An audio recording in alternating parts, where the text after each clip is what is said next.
Assalamualaikum warahmatullahi wabarakatuh. Kembali lagi teman-teman di Public Health Vlog bersama Rizky yang setia memberikan informasi, edukasi terkini dan up to date buat teman-teman semuanya. Masih dalam suasana PPKM yang lagi-lagi masih ditambah lagi, jadi makin panjang nih PPKM-nya. Dan buat teman-teman yang sekarang lagi menghabiskan waktu weekend atau akhir pekannya, semoga tetap produktif, tetap jaga kesehatan, dan tetap semangat. Dan buat teman-teman yang mungkin ada kepentingan di luar rumah, tetap patuhi protokol kesehatannya ya. Oke, pada kesempatan kali ini kita akan mengupas informasi terkait tips untuk memilih masalah atau topik atau tema penelitian yang dimana topik kita kali ini akan membahasnya bersama dengan Ibu Dianti selaku dosen Institut Ilmu Kesehatan Bakti Wiyata Kediri dari program studi S1 Kesehatan Masyarakat. Nah, dari topik ini merupakan salah satu topik bahasan yang cukup menarik, terutama bagi teman-teman mahasiswa yang mau persiapan ngambil penelitian atau judul skripsi. Nah, karena sepertinya teman-teman udah nggak sabar, langsung saja kita sapa narasumber kita pada kesempatan kali ini, yaitu Bu Dianti. Assalamualaikum Bu Dianti. Waalaikumsalam Rizky.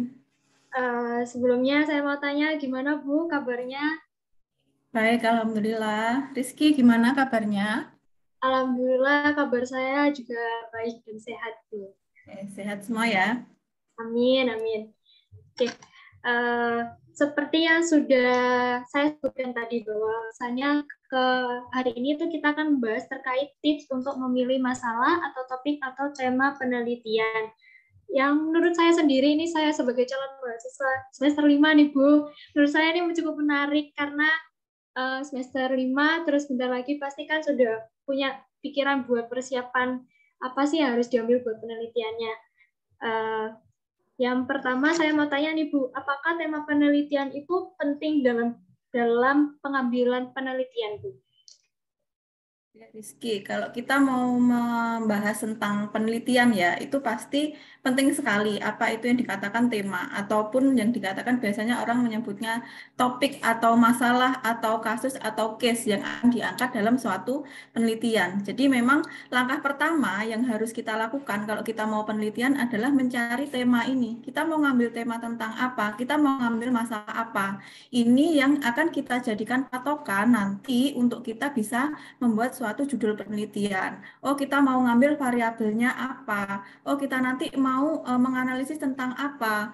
Kemudian juga siapa populasi atau sampelnya? Kemudian di mana kita mau melakukan penelitian? Itu berdasarkan dari tema yang akan kita gunakan nanti. Seperti itu. Jadi jangan berpatokan dengan kita mencari judul terlebih dahulu. Biasanya teman-teman seperti ini ya, cari judul terlebih dahulu. Nah, saya sarankan kalau kita memang mau penelitian, yang paling awal memang kita harus mencari topik ini dulu. Kita mau bahas apa? Secara garis besarnya kita harus tahu itu dulu.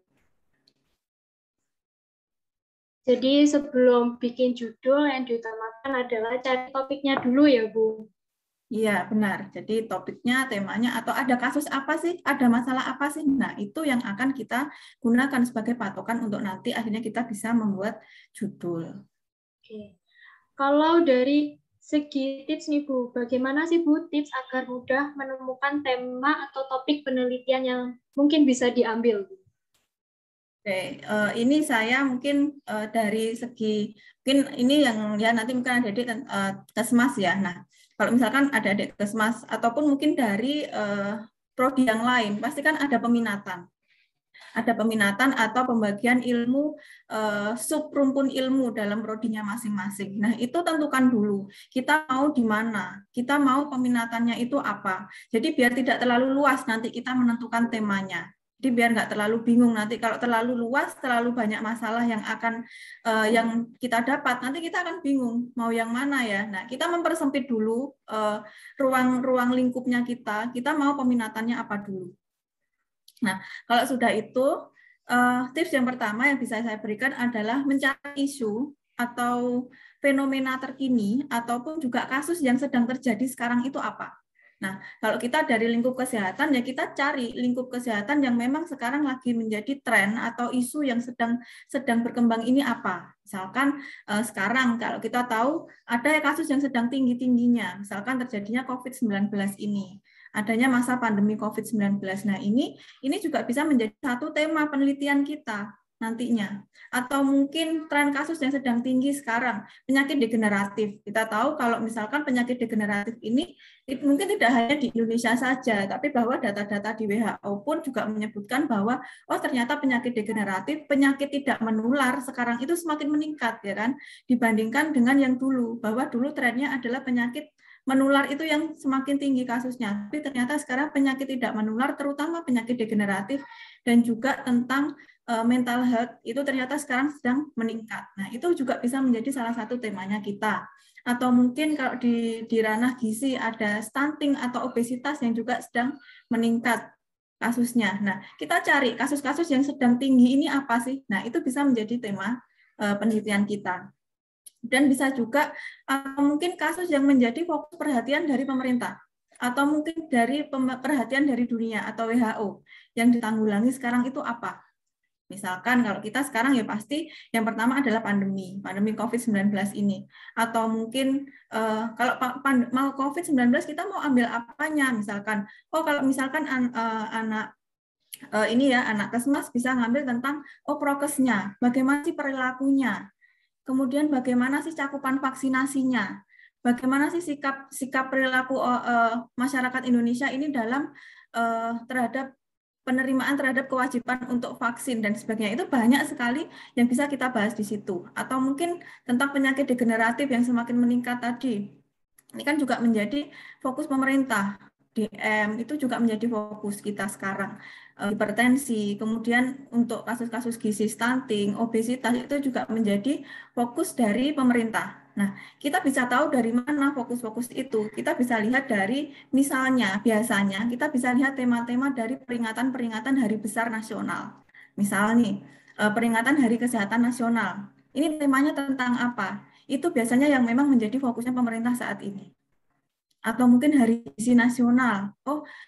Ambilnya tema tentang apa? Hari gizi ternyata misal tentang anemia pada remaja putri. Mungkin ini yang yang memang menjadi suatu masalah di negara kita. Dan itu bisa menjadikan inspirasi kita untuk meneliti hal-hal yang seperti itu tadi. Atau mungkin bisa jadi kalau Bu, saya pengen yang ini nih, yang nyeleneh, yang nggak umum. Mungkin orang selalu melihat kasus-kasus tertinggi, ya kan? Kasus yang meningkat. Kita juga bisa ambil dari kasus-kasus yang lain yang mungkin memang fenomenanya ternyata mempunyai fenomena gunung es. Di mana fenomena gunung es ini adalah kasusnya terlampak sedikit, tapi ternyata kasusnya banyak sekali. Misalkan kasus HIV/AIDS, narkoba, atau ODGJ, itu kan juga ternyata banyak yang loss dari data. Seperti itu. Jadi ternyata memang kasusnya banyak, tapi tidak nampak. Kalau kita mau tantangan gitu ya, bisa nih adik-adik mau penelitian mau ngambil tentang itu, karena memang mungkin sedikit yang akan membahas tentang itu.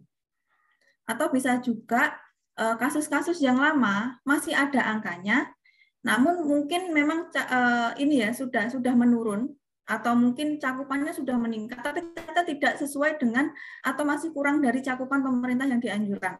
Contohnya cakupan ASI eksklusif. Nah, cakupan ASI eksklusif ini dia memang meningkat terus. Cakupan ASI eksklusif ini meningkat dari tahun ke tahun karena, tapi juga pemerintah juga meningkatkan cakupannya. Jadi misalkan dari 60% ke 70% ke 80%. Nah, ternyata juga banyak daerah yang tidak atau belum mencapai dari cakupan dari pemerintah yang dianjurkan. Yang dianjurkan 80% misalkan. Ternyata di kota X ini masih 70%, di kota Y masih 60%. Ternyata masih kurang dari cakupan. Meskipun dari tahun kemarin dia mengalami peningkatan, tapi masih menjadi masalah.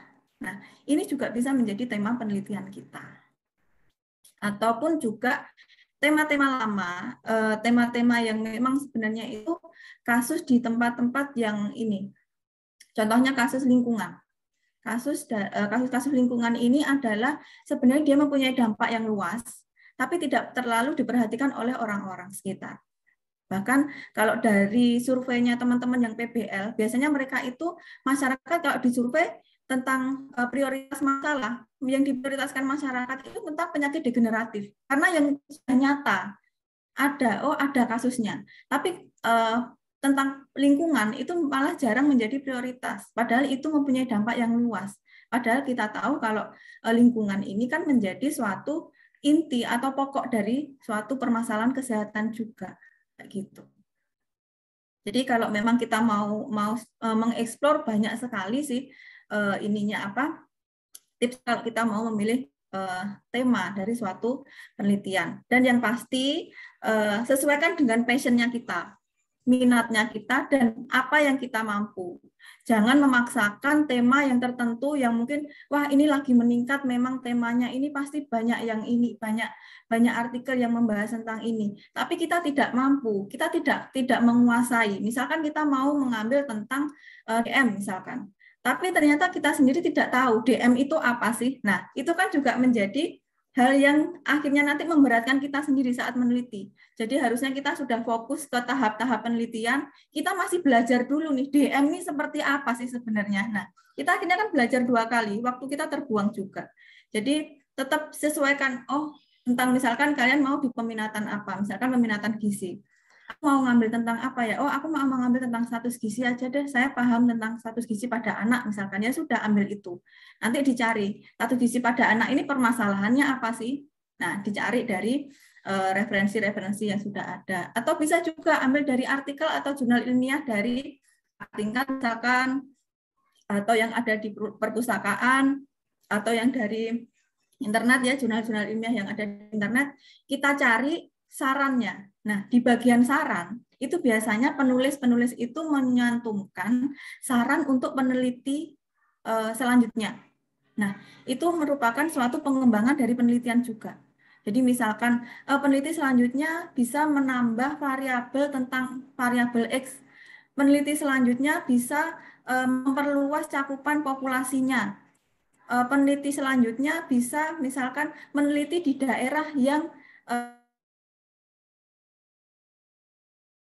peneliti yang sebelumnya. Nah, itu sudah bisa menjadi topik, bahkan bisa menjadi suatu judul penelitian bahkan. Bisa dilihat dari situ.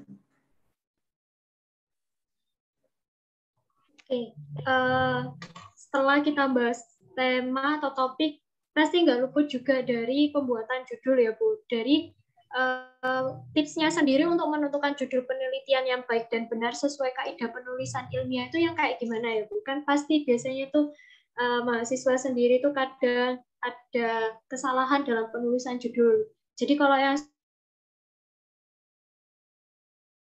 Oke, kalau kita tadi sudah menentukan tema, jadi sebenarnya menentukan judul itu belakangan. Kalau kita sudah punya temanya, kita sudah tahu nanti variabel apa yang mau kita pakai, kemudian tujuannya nanti mau menganalisis apa, di mana populasinya siapa. Nah, itu kita bisa menyusun judul penelitian. Nah, judul penelitian sesuai kaidah penulisan ilmiah itu biasanya sebaiknya terdiri dari 12 kata. Itu biasanya minimal 12 kata. Tapi juga tidak boleh terlalu panjang juga. Kemudian judul pasti harus menarik. Jadi orang menarik nih melihat judul kita. Penasaran nih sama isinya seperti apa sih, hasilnya seperti apa sih, biasanya seperti itu. Isi dari penelitian kita. Nah, harus menjelaskan apa, minimal dalam judul ini harus ada apa yang mau kita lakukan, harapannya apa, kemudian populasi atau sampelnya kita ini siapa, dan bisa menambahkan lokasi atau tempat penelitian kita. Jadi saya contohkan aja ya, misalkan hubungan antara pola makan dan aktivitas fisik dengan status gizi pada remaja putri di Kota Kediri, misalkan seperti itu. Nah, di situ kita sudah memuat apa sih yang mau kita lakukan? Oh, melakukan analisis hubungan. Ya kan? Tadi kan ada judulnya hubungan antara. Nah, apa yang mau dihubungkan? Variabelnya apa? Nah, harapannya apa? Harapannya adalah tujuannya kita bisa mengetahui hubungan antara, nah variabelnya kita sebutkan, antara pola makan dan aktivitas fisik dengan status gizi. Oh, kita mau menghubungkan variabelnya adalah pola makan dan aktivitas fisik dengan status gizi. Itu variabelnya kita yang akan 3 variabel itu tadi. Kemudian populasi atau sampelnya siapa? Populasi atau sampelnya adalah Pak, karena kita di judul tadi ada pada remaja putri. Nah, jelas kan siapanya? Populasi atau sampelnya kita remaja putri. Di mana tempat atau lokasi penelitiannya? Di Kota Kediri. Jadi jelas. Dan ada juga biasanya menyebutkan juga tahunnya. Jadi waktu penelitian itu juga bisa ditambahkan juga di judul. Jadi kalau menambahkan waktu, jadi nanti judulnya menjadi hubungan antara pola makan dan aktivitas fisik dengan status gizi pada remaja putri di Kota Kediri tahun 2021. Nah, itu sudah menjadi judul yang tepat sesuai dengan kaidah lengkap penjelasannya. Kayak gitu.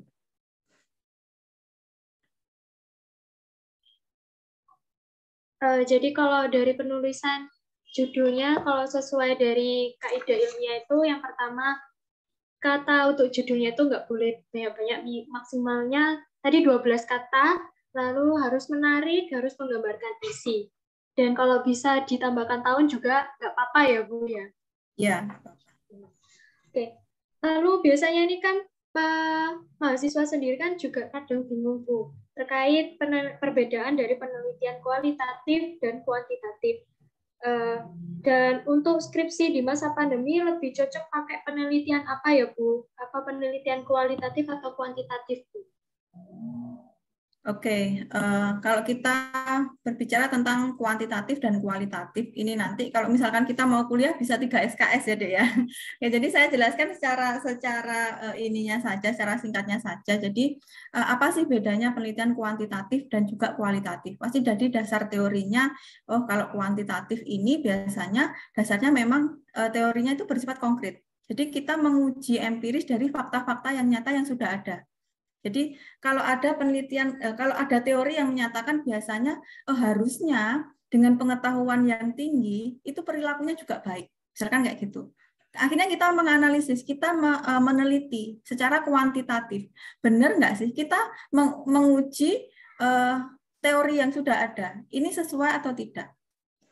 Oh ternyata benar nggak sih ada hubungannya antara pengetahuan dengan perilaku. Misalkan pengetahuan dan perilaku tentang ini ya gizi seimbang, contohnya seperti itu. Nah itu kita teliti secara kuantitatif. Kalau secara kuantitatif kita cari datanya, bagaimana pengetahuannya, bagaimana perilakunya, kemudian kita uji benar nggak ada hubungan. Kalau secara teori sih harusnya ada hubungan kan gitu. Tapi terus kemudian kita analisis, kita uji statistik, kita analisis secara data. Jadi kita datanya itu berupa numerik atau angka kalau pada kuantitatif. Nah, itu kemudian kita analisis. Hasilnya, oh ada hubungan berdasarkan angka-angka yang sudah kita dapatkan tadi. Oh, pengetahuan ada yang baik, ada yang kurang, ada yang sedang. Kemudian perilakunya ada yang baik, ada yang buruk. Misalkan kayak gitu. Kemudian kita uji statistik, kemudian kita lihat bagaimana hubungannya. Oh, ada hubungan. Jadi sesuai dengan teori yang sudah ada. Oh, tidak ada hubungan. Oh, teori yang sudah ada menyatakan ada hubungan. Kalau tidak ada hubungan, mungkin ada faktor yang lain. Faktor lain apa ya? Nah, itu kita cari berdasarkan by data yang sudah ada secara numerik dari angka, dari uji statistik seperti itu. Tapi kalau untuk yang kualitatif ini kita lebih mementingkan proses daripada hasilnya. Kalau kuantitatif tadi kan hasilnya nanti ada hubungan atau tidak ya, kan nggak gitu. Tapi kalau misalkan kualitatif, misalkan kita akan mencari nih faktor-faktor apa yang mempengaruhi perilaku seseorang ini dalam mengkonsumsi gizi seimbang. Nah, ini kita gali secara mendalam. Jadi mengembangkan konsep-konsep yang ada itu menjadi sebuah teori baru nanti. Kita akhirnya nanti tahu, faktor-faktor yang mempengaruhi perilaku tentang gizi seimbang ini adalah A, B, C, D, E. Nanti kita akan mempunyai teori baru dari hasil penelitian kualitatifnya kita. Nah, berupa datanya ini bukan berupa angka-angka, tapi berupa deskriptif. Bisa kita secara observasi, misalkan observasi secara langsung, kita datang ke daerah atau wilayah yang akan kita jadikan tempat penelitian itu tadi. Kenapa sih? Nah, biasanya untuk penelitian kualitatif ini biasanya adalah ini, kita menggunakan suatu wilayah yang mempunyai karakteristik yang tertentu. Jadi kita menarik nih, misalkan oh di daerah yang mempunyai budaya-budaya tertentu. Akhirnya kita nanti tahu, oh pengaruh budaya ini ternyata efeknya ke perilaku seseorang ini seperti apa. Jadi lebih deskriptif. Jadi kita nanti menggambarkan di situ. Dari hasil observasi kita ke sana, kita melihat sendiri, oh di sana itu seperti ini loh. Atau mungkin dari hasil-hasil secara FGD atau hasil dari wawancara secara mendalam pada beberapa responden yang ada di sana. Dan sampelnya itu relatif kecil kalau kualitatif. Kalau kuantitatif karena harus digeneralisasikan ya, dia harus sampelnya harus mewakili populasinya. Semakin banyak semakin bagus. Itu kalau kuantitatif. Tapi kalau kualitatif, selama peneliti sudah merasa cukup, jumlah sampelnya itu tidak harus jumlahnya harus sekian, itu tidak ditentukan untuk kualitatif. Selama peneliti merasa cukup mendapatkan informasi dari misalkan dari informan, itu sudah dirasa cukup ya sudah. Jadi tidak tergantung berapa jumlah sampelnya. Tapi bagaimana kelengkapan hasil penelitian kita ini dari beberapa sampel tadi, sudah bisa menggambarkan belum? Nah, itu yang menjadi intinya. Jadi perbedaannya adalah di situ tadi. Kalau kuantitatif lebih bersifat angka, kemudian juga lebih bersifat spesifik, kemudian juga dia adalah membuktikan dari teori-teori yang sudah ada. Tapi kalau kualitatif, mungkin kita nanti akan menjadi teori-teori baru dari hasil penelitian kita. Dan penggambarannya secara deskriptif dan juga jumlah sampelnya relatif lebih kecil dibandingkan dengan pada kuantitatif. Kayak gitu mungkin. Nah, kemudian tadi apa ya? Disarankan metode mana yang pada saat masa pandemi gitu ya, Dek ya. Oke, kalau untuk pada masa pandemi seperti ini, boleh saja kita memakai dua-duanya. Mau pakai metode kuantitatif, mau metode kualitatif, ini tergantung dari kemampuan peneliti itu sendiri.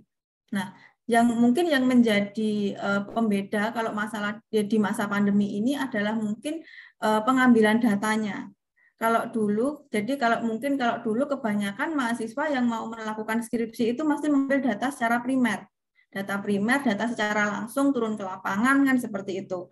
Tapi untuk di masa pandemi ini ada banyak batasan-batasan yang mungkin tidak bisa dilaksanakan oleh peneliti. Misalkan ternyata terkena PPKM, ternyata penelitiannya ternyata daerah yang mau dijadikan tempat penelitian merupakan zona merah yang tidak bisa kita untuk masuk ke sana. Angka COVID-nya di sana sedang tinggi dan sebagainya. Akhirnya kita tidak bisa mendapatkan kesempatan untuk terjun langsung ke lapangan. Nah, itu yang perlu diperhatikan penelitian di masa pandemi ini. Karena memang penelitian tidak harus selalu kita langsung datang ke lapangan.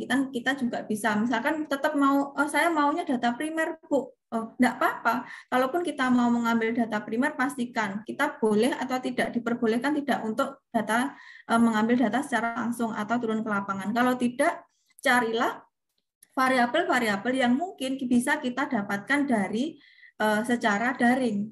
Jadi misalkan memakai kuesioner dengan Google Form ataupun dengan form-form yang lain atau mungkin teleconference. Jadi misalkan dengan nge-Zoom maupun misalkan kualitatif, saya mau kualitatif Bu, saya mau FGD dengan pemerintah di sana. Monggo, mungkin kita bisa menjadwalkan Zoom seperti ini kan juga bisa. Jadi tidak menutup kemungkinan meskipun pandemi, saya rasa mau metode kuantitatif atau kualitatif itu masih bisa dilaksanakan. Dan mungkin kalau sekarang banyak yang kalau misalkan mungkin nanti kalau saya mencari data primer, saya harus menyampaikan surat perizinan dan sebagainya, saya harus kontak secara langsung Bu ke dinasnya dan sebagainya, misalkan seperti itu. Kalau misalkan terkendala seperti itu, kita boleh mengambil data sekunder. Data sekunder ini bisa diambil dari data-data agregat dari pemerintah. Misal dari data dari Dinas Kesehatan, atau mungkin data-data dari survei-survei data agregat secara nasional, dari misalkan data Susenas, data Riskesdas, itu bisa kita gunakan. Asal data-datanya lengkap dan bisa diakses. Itu bisa kita gunakan data sekunder. Atau yang banyak dilakukan sekarang juga dari metode SLR, atau Systematic Literature Review. Jadi di sini kita mereview artikel-artikel yang sudah ada, dari penelitian-penelitian yang sudah ada, itu kita review, kemudian kita analisis kembali. Jadi kita tidak menganalisis data yang sudah kita dapatkan, tapi kita menganalisis dari data-data yang didapatkan oleh peneliti-peneliti sebelumnya. Kayak gitu. Kalau dari kebanyakan mahasiswa sebelumnya itu rata-rata ngambil penelitiannya itu biasanya apa, Bu? Kalau yang sering Bu Dianti tahu itu? Di masa pandemi ini ya. Iya, iya.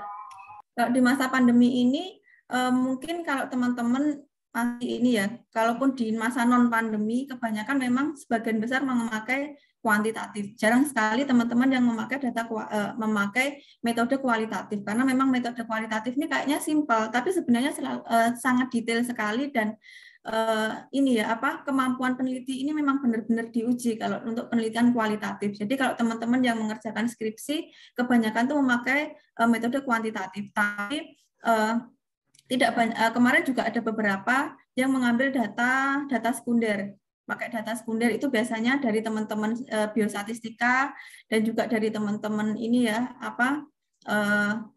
EPIT itu banyak juga yang memakai data-data sekunder, data agregat dari pemerintah.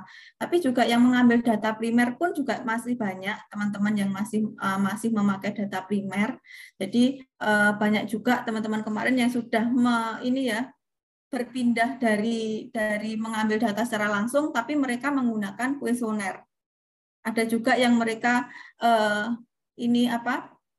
meskipun observasi gitu, tapi secara telekonferensi ataupun juga dengan menggunakan sosial media yang sudah ada. Ini sekarang karena kita kan juga sosial media ataupun juga akses internet kan kita juga lebih mudah.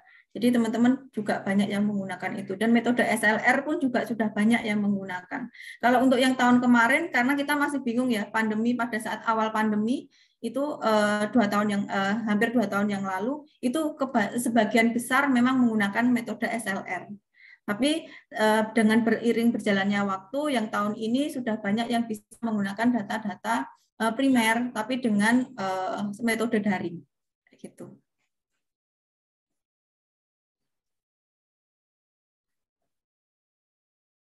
Oke, kalau udah nentuin tema, judul, pasti kan untuk bahasan buat skripsinya sendiri kan pasti nggak luput dari pengambilan dari bahan-bahan bacaan atau bahan-bahan bacaan di jurnal kan ya, Bu? Ini apakah ada, Bu, kriteria-kriteria tertentu untuk jurnal yang digunakan dalam penyusunan skripsi sendiri? Kalau untuk jurnal yang digunakan dalam penyusunan skripsi, biasanya kriterianya itu tergantung dari institusi masing-masing. Jadi biasanya memang sudah ada di buku pedoman dari masing-masing institusi, mereka harusnya menggunakan data yang bagaimana. Nah, ada juga yang memang dari dari pembimbing masing-masing. Jadi pembimbing ini biasanya mengarahkan untuk si mahasiswa yang melaksanakan skripsi ini bisa mendapatkan data yang memang benar-benar bagus kualitasnya, kayak gitu. Tapi secara umum kalau jurnal biasanya memang kita menggunakan biasanya jurnal yang terbitan 5 tahun terakhir. Ada juga mungkin yang menggunakan jurnal terbitan 3 tahun terakhir. Tapi biasanya untuk yang buku itu biasanya ada yang 5 tahun, ada yang 10 tahun terakhir. Biasanya kalau buku biasanya kan kita cari saja yang cetakan terbaru. Biasanya kalau ada revisi kan ada revisinya di cetakan yang terbaru itu. Tapi kalau tidak ada cetakan baru, kita boleh menggunakan buku-buku yang memang masih relevan teori-teorinya. Tapi untuk jurnal kita usahakan yang terbaru karena jurnal kan pasti mengikuti perkembangan kondisi yang sedang terjadi gitu. Jadi kalau jurnal biasanya dan juga jurnal kalau mau pakai jurnal yang bagaimana mungkin bisa diambil dari jurnal nasional yang sudah ISSN ya, atau mungkin lebih baik lagi jurnal yang sudah terakreditasi SINTA misalkan, atau mungkin jurnal internasional yang sudah bereputasi misalkan sudah terindeks Scopus atau WOS atau Web of Science atau Thomson Reuters dan sebagainya. Itu akan lebih baik lagi. Dan mungkin ada juga pembimbing yang mungkin akan lebih berkenan lagi kalau misalkan mahasiswa ini mengambil atau merujuk jurnal-jurnal yang memang sudah diterbitkan atau buku-buku yang sudah diterbitkan oleh Bapak Ibu dosen di lingkungan prodinya masing-masing kayak gitu. Jadi akan lebih nyambung lagi kan dengan pemikiran kita seperti itu. Kalau batasan buat buat bacaannya sendiri ini tuh ada batasannya nggak Bu? Misal dalam skripsi itu buat pakai jurnalnya itu maksimalnya berapa atau Oh, bukunya itu tidak ada. berapa? Nggak ada ya Bu? Tidak ada. Semakin banyak semakin bagus. Jadi kita semakin banyak ininya, hasanahnya itu lebih banyak lagi semakin bagus.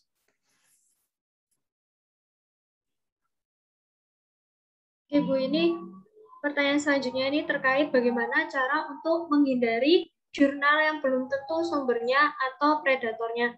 Kan soalnya biasanya jurnal-jurnal yang ditemui itu kan kadang itu juga kayak kurang jelas sumbernya gitu lah. Ini kalau buat nyiasati atau untuk menghindari jurnal yang belum tentu sumbernya ini kayak gimana Bu kira-kira? Oke, kalau kita ngomong tentang jurnal predator itu biasanya lebih mengarah ke jurnal yang memang kualitasnya diragukan gitu ya. Kualitasnya diragukan dan ternyata memang jurnal tersebut terindikasi kadang itu tidak jelas penerbitnya itu siapa, pengelolanya siapa kan gitu. Nah, itu biasanya memang erat hubungannya sama orang-orang yang kita sebagai peneliti yang ingin ini ya apa menerbitkan tulisan atau artikel ilmiahnya. Nah, itu biasanya terlihat kalau kita menerbitkan, itu biasanya kelihatan kalau jurnal predator biasanya dia mau bayar di awal. Jadi baru submission, dia sudah suruh bayar. Nah, padahal kalau jurnal-jurnal pada umumnya kita keluar LOA atau letter of accepted itu baru kita akan membayar untuk biar bisa menerbitkan jurnalnya. Jadi setelah masa revisi dan sebagainya baru kita membayar. Tapi kalau jurnal predator biasanya di awal sudah suruh bayar dan ternyata kadang tidak ada proses reviewnya. Tidak ada proses review kemudian bisa langsung terbit kayak gitu. Nah, ciri-cirinya seperti apa? Ciri-cirinya kalau jurnalnya tidak bereputasi, kita tidak tahu sumbernya ini bagus atau tidak, atau ternyata ini jurnal predator kayak gitu. Biasanya jurnal ini tidak sesuai skop atau tema cakupannya dengan jurnalnya. Jadi misalnya kita jurnalnya di websitenya ini skopnya dia tentang public health misalkan. Tapi kok di dalamnya ada pendidikan matematika, kok ada artikel tentang pendidikan matematika kok bisa masuk di situ. Nah, itu juga tanda tanya. Harusnya skop public health kalau jelas ada pendidikan matematika tidak akan diterima kan? Kayak gitu. Kemudian kadang tampilan websitenya juga ala kadarnya. Jadi kelihatan tidak profesional kayak gitu. Harusnya kan ada kayak ISSN-nya dan sebagainya, kemudian dia terindeks apa saja, itu biasanya terlihat jelas.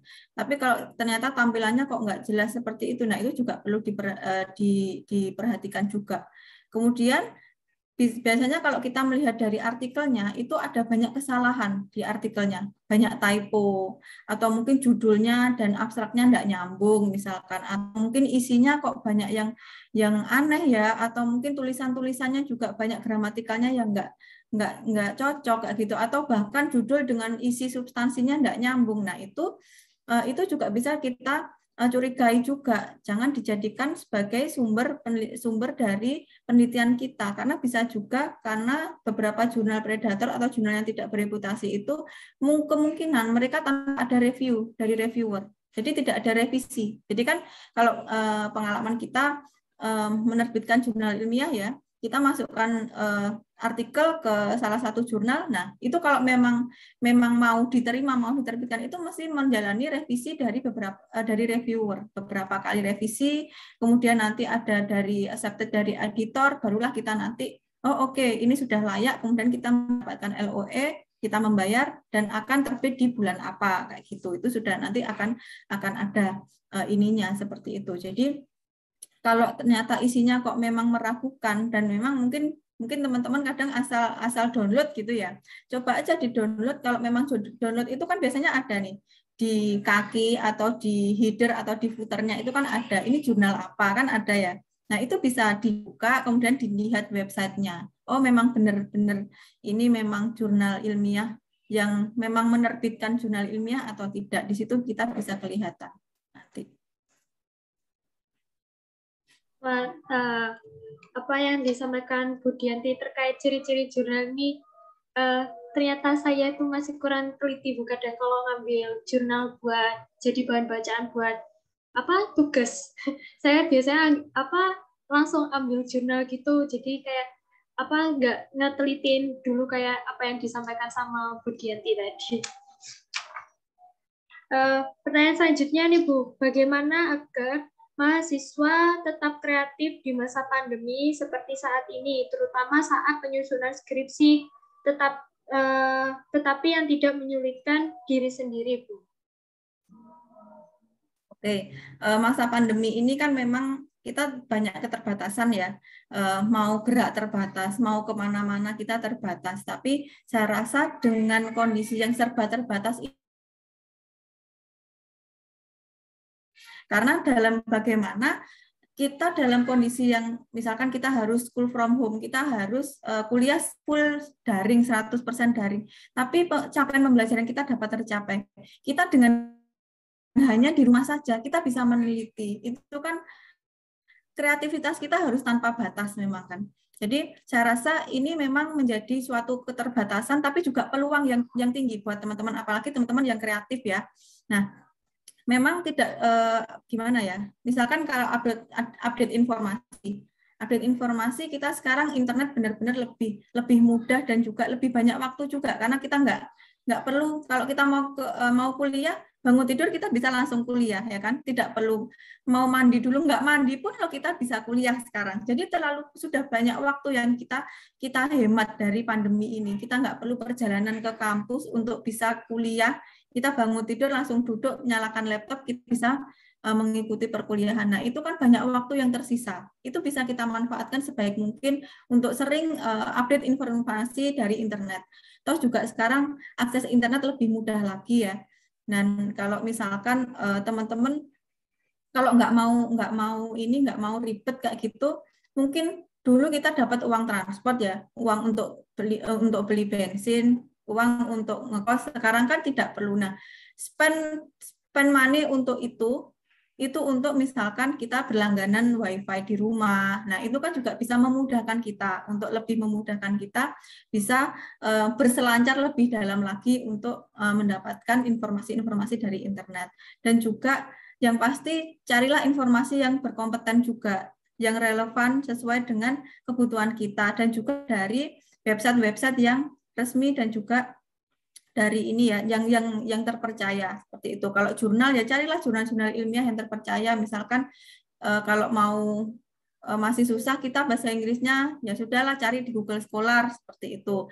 Jangan cari yang dari website-website yang biasanya dari blogspot yang mungkin kita belum jelas itu sumbernya dari mana, tulisannya siapa. Nah, itu ataupun dari website-website resmi dari misalkan dari organisasi profesi atau dari WHO, dari Kemenkes, itu kan selalu update ya. Nah, itu pun juga bisa kita gunakan. Dan mungkin kreativitasnya adik-adik ini harusnya lebih tinggi nih dibandingkan kita, misalkan para dosen yang kalau saya biasanya bilang ke kelas itu seperti ini, kalian itu mahasiswa yang umurnya di usianya kalian itu, kalian lahir itu sudah ada HP, kalian lahir itu sudah ada laptop. Beda dengan zamannya kita. Zaman saya dulu, saya ngerti komputer itu masih zamannya saya SMP itu baru ada, baru saya mengenal komputer yang masih sistem DOS itu. Sekarang sudah semakin canggih, harusnya kalian tuh harus lebih canggih lagi daripada kita. Jadi kalian harus bisa lebih beradaptasi sama kondisi-kondisi yang sekarang. Jadi harus lebih kreatif lagi. Apalagi digitalisasi kayak gini, sosmed kalian mungkin lebih update dibandingkan dengan kita. Kayak gitu kan. Jadi ada ini yang baru, ada isu-isu terbaru, mungkin kalian lebih tahu harusnya daripada kita yang mungkin lebih banyak waktunya juga tidak untuk berselancar di internet kayak gitu. Dan juga di masa pandemi ini sebenarnya kan kondisi yang memang berubah. Kondisi berubah terutama kita dari bidang kesehatan. Ini kan perlu banyak sekali yang bisa kita bahas. Banyak masalah-masalah baru, karena COVID-19 kita tahu kan ini merupakan penyakit dan kasus yang baru banyak diteliti, kita juga belum tahu bagaimana kemudian kita terjadi perubahan habit secara mendadak, perilaku masyarakat yang berubah, atau mungkin dulu kita harus keluar rumah, sekarang terbatas, harus di dalam rumah saja, cara kerja yang berbeda, pola makan pun mungkin juga akan berubah, pola kehidupan kita yang berubah, dan juga bagaimana penerimaan masyarakat dengan kondisi yang sekarang ini pun juga berbeda-beda. Itu tuh menjadi, kalau bagi saya itu peluang yang paling besar untuk kita, terutama di bidang kesehatan, untuk meneliti tema-tema yang seperti itu. Itu menjadi masalah baru yang menarik untuk bisa kita teliti. Jadi kalau teman-teman pandemi saya kok semakin bingung mencari ide penelitian, mau tema penelitian apa. Justru kebalik, kita sekarang banyak sekali tema-tema baru. Misal nih, masalah COVID-19 aja. Misalkan COVID ini, bagaimana penerimaan masyarakat terhadap prokesnya? Prokes di sini sudah baik apa belum sih? Atau misalkan penerimaan terhadap vaksin, ada yang pro, ada yang kontra dengan vaksin, itu diteliti sudah menjadi suatu penelitian untuk teman-teman di kesehatan masyarakat, ya kan? Apalagi perilaku masyarakat. Ini sudah kan banyak sekali perubahan-perubahan, misalkan tiba-tiba ada PPKM diperpanjang lagi, panjang lagi. Nah, itu kan juga bisa menjadi perbedaan penerimaan masyarakat. Nah, itu sudah bisa diteliti juga, itu bisa menjadi tema yang baru. Jadi tidak usah mempersulit keadaan, mempersulit kondisi, update aja di sosmed kita sambil main IG aja, sekarang kita sudah banyak data yang masuk, ya kan. Kita mau main Twitter, oh di situ ada Twitternya Kemenkes, ataupun juga dari IG ada pandemi talk dan sebagainya, atau dari lapor COVID dan sebagainya, itu sudah bisa dijadikan sumber dari tema penelitian kita nanti. Pertanyaan terakhir nih Bu, apa saran atau pesan apa yang mungkin ingin Ibu sampaikan ke teman-teman mahasiswa, terutama untuk teman-teman penonton Public Health Vlog ini, Bu? Oke, buat teman-teman yang sekarang menonton Public Health Vlog ini, sekarang mungkin kita sekarang berada di kondisi yang berbeda dari kondisi-kondisi yang sebelumnya, di mana kita mempunyai keterbatasan dalam bergerak, tapi saya harapkan kreativitas kita tidak terbatas. Kreativitas kita harus semakin tidak terbatas, karena di masa pandemi ini merupakan kesempatan kita. Bagaimana kita, terutama sebagai mahasiswa, para pejuang kesehatan, bagaimana kita bisa memerangi pandemi ini. Sebaik mungkin kita bisa berperan aktif, selama kita tidak bisa tidak bisa berperan secara aktif. Saya belum menjadi nakes, Bu. Oke, kita mungkin belum menjadi nakes, tapi setidaknya kita bisa berperan dengan mengurangi pandemi ini biar cepat berkurang. Tetap patuhi protokol kesehatan, kemudian juga melakukan vaksinasi, terutama sekarang pun juga remaja sudah diperbolehkan untuk divaksin. Nah, jadi saran saya juga teman-teman segera divaksin, terutama para remaja, para mahasiswa. Nah, nantinya karena harapan kita semua pasti sama, agar pandemi segera berakhir, kita bisa segera kuliah secara luring lagi. Jadi mungkin itu nanti juga akan menjadi salah satu syaratnya kita untuk bisa melaksanakan perkuliahan secara luring. Mungkin kalau sekarang kita lihat, kita mau masuk mall aja harus sudah divaksin, ya kan? Mungkin nanti kita mau masuk kampus, syaratnya juga dengan kartu vaksin itu tadi. Jadi tetap dukung pemerintah untuk bisa memerangi pandemi ini, tetap semangat, jangan terbatas kreativitasnya, dan meskipun kita sekolah atau kuliah dari rumah secara daring, tapi tidak akan mengurangi juga semangat kita. Semoga apa yang kita dapatkan, baik itu secara daring ataupun luring, itu sama. Jadi karena harapan kita pun juga sama. Apa yang sudah kita usahakan para Bapak Ibu dosen dari pemerintah, dari kampus, itu adalah untuk bagaimana meskipun secara daring, adik-adik ini mendapatkan pembelajaran yang sama.